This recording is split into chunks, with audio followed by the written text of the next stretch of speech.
Thank you for joining us at this hour. I'm Daniel Choy here with the latest. We begin with the continued search for Yoo Byung-eon. The hunt is on for the practical owner of the Sewol-ho ferry.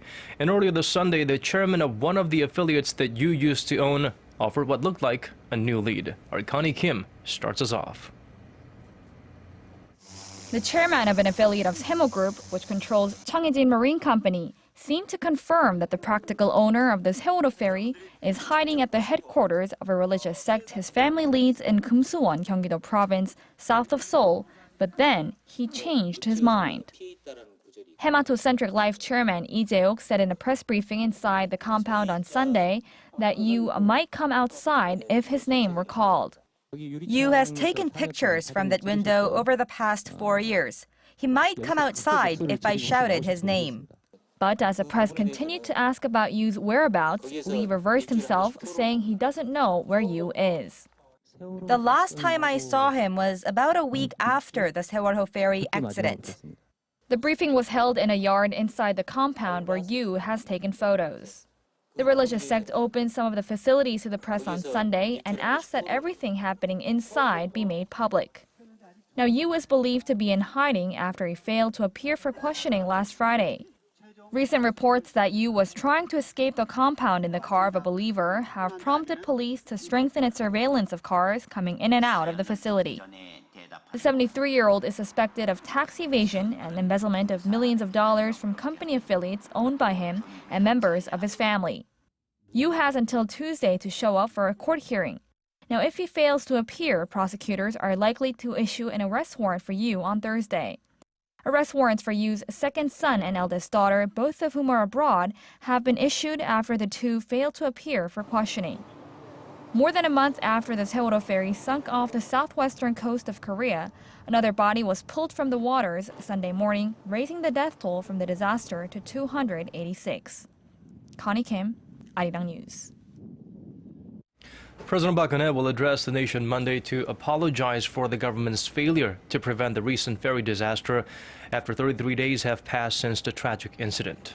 Presidential Office spokesperson Lee Jae-ok says President Park's remarks will start at 9 a.m. Korea time. She will also announce measures to bolster national safety and root out irregularities in public service. On this Sunday, President Park attended a mass for the victims and families of the ferry accident at Myeongdong Cathedral in Seoul. On Monday after the address, she will embark on a 2-day visit to the United Arab Emirates for a ceremony marking an installation of the first Korean-made nuclear reactor, with hopes of increasing opportunities for Koreans to work in the Middle East. Lawmakers at the National Assembly will begin a 1-month extraordinary session Monday to address the Sewol-ho ferry accident. And with local elections coming up in 3 weeks' time, clashes between the nation's two main political parties are expected. The ruling Henry Party is expected to focus on the fundamental cause of the accident, while the main opposition New Politics Alliance for Democracy is likely to focus on the government's responsibility. On Friday, after meeting with families of the victims of the Sewol-ho tragedy, President Park Geunhye pointed out the need to create a new law related to the ferry accident and the installation of a special prosecutor. Both topics will be discussed by the lawmakers. A 23-story apartment building collapsed in Pyongyang last week. North Korea's state media offered a rare report on the accident earlier today, saying high-level officials repented for putting the lives of the people at risk. Our Hwang Sung-hee has the details. North Korea called it an unimaginable accident after an unfinished 23-story apartment building collapsed in Pyongyang, reportedly injuring hundreds of people. The state-run Korean Central News Agency reported Sunday the collapse occurred last Tuesday due to the result of irresponsible supervision. The report did not provide a death toll, but said a search and rescue operation had been carried out to find survivors and treat the injured. Leader Kim Jong-un reportedly sat up all night in pain after being told about the accident. He instructed leading officials of the party, state, and the army to rush to the scene and command the rescue operation. The agency published lengthy apologies from senior officials, including Minister of People Security Choi Bu-il, who apologized for putting lives and property at risk. A South Korean official who wished to remain anonymous said Although the 23-story apartment building was still under construction, 92 families were already living there. He said it's common in the north for people to move in before construction officially ends, and said the final death toll was likely to be considerable. It's extremely rare for North Korea's state media to report on an accident such as this, and for high-ranking officials to issue an apology. Experts say the report was likely meant to show Young Kim as a leader who cares about the people, and to prove the North Korean government better than the South by drawing a comparison between the building collapse and the sinking of the Sewol-ho ferry. Hwang Sang-hee, ARIRANG News. The United States has proposed establishing a joint missile defense system with South Korea and Japan to ensure a rapid response by all three countries. The Yomiuri Shimbun reported Sunday that U.S. National Security Advisor Susan Rice tossed the idea to Japanese Prime Minister Shinzo Abe during President Barack Obama's visit to Japan back in April. Abe reportedly had a positive response and agreed to encourage Seoul to share its radar information on North Korea's missile activities.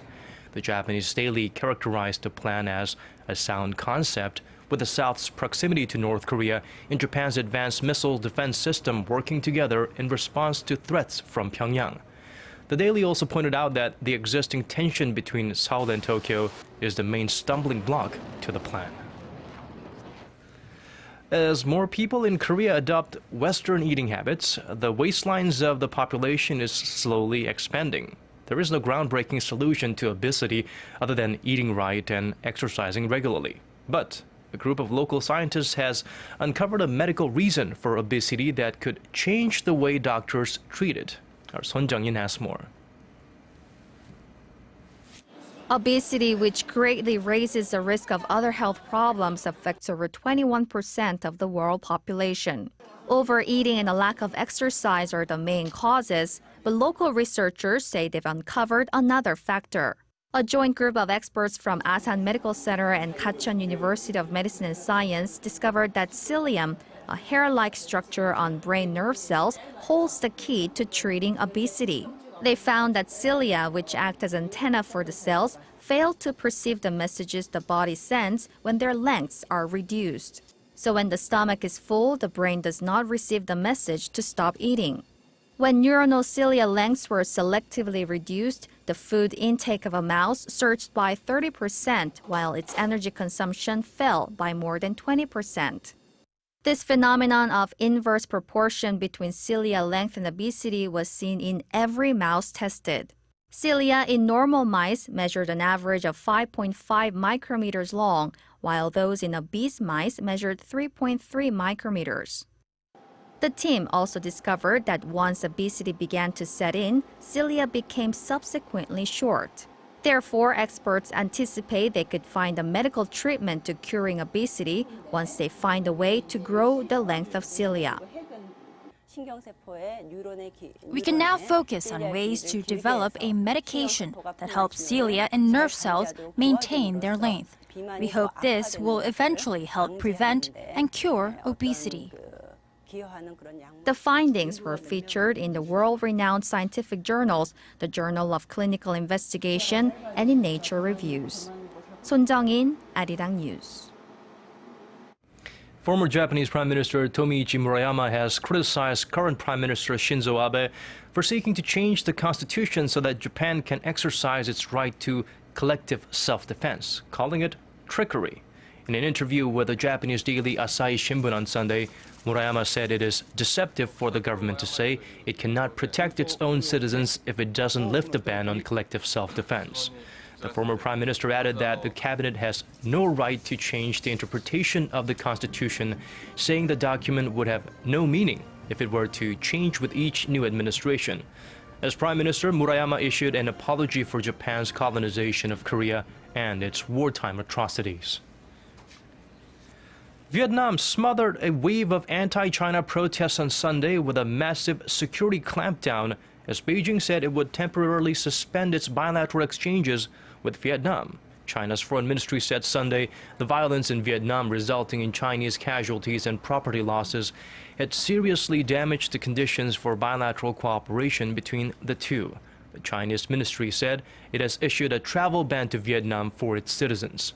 On the same day, China dispatched the first of 5 ships it planned to send to Vietnam to evacuate its nationals, on top of the 3,000 people who had left earlier. Deadly anti-China riots broke out in Vietnam last week after Beijing deployed a massive oil rig near Vietnam's coast in an area claimed by both countries.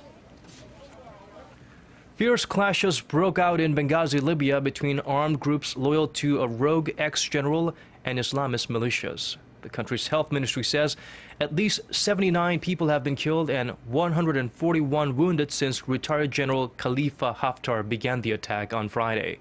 Haftar, the man who led ground forces in the 2011 uprising that toppled Muammar Gaddafi, this time used warplanes and helicopters in the latest attack. Libya's central government has accused the retired general and his irregular forces of trying to carry out a coup. Haftar said it is not a coup, but the start of a national battle to restore security, and he vowed to press on with his campaign despite government warnings. The latest wave of violence shows how precarious government control remains in Libya after the 2011 civil war.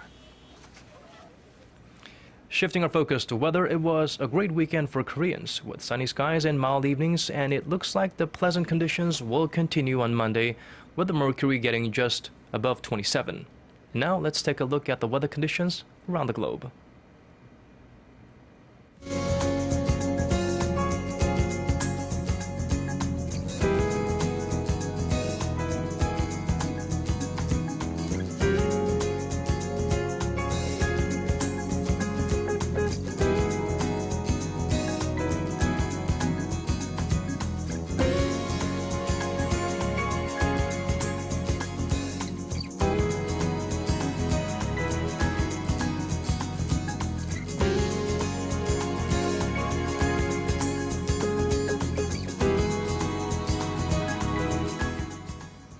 That wraps up the news for this hour. Thank you for watching and have a great start to your new week.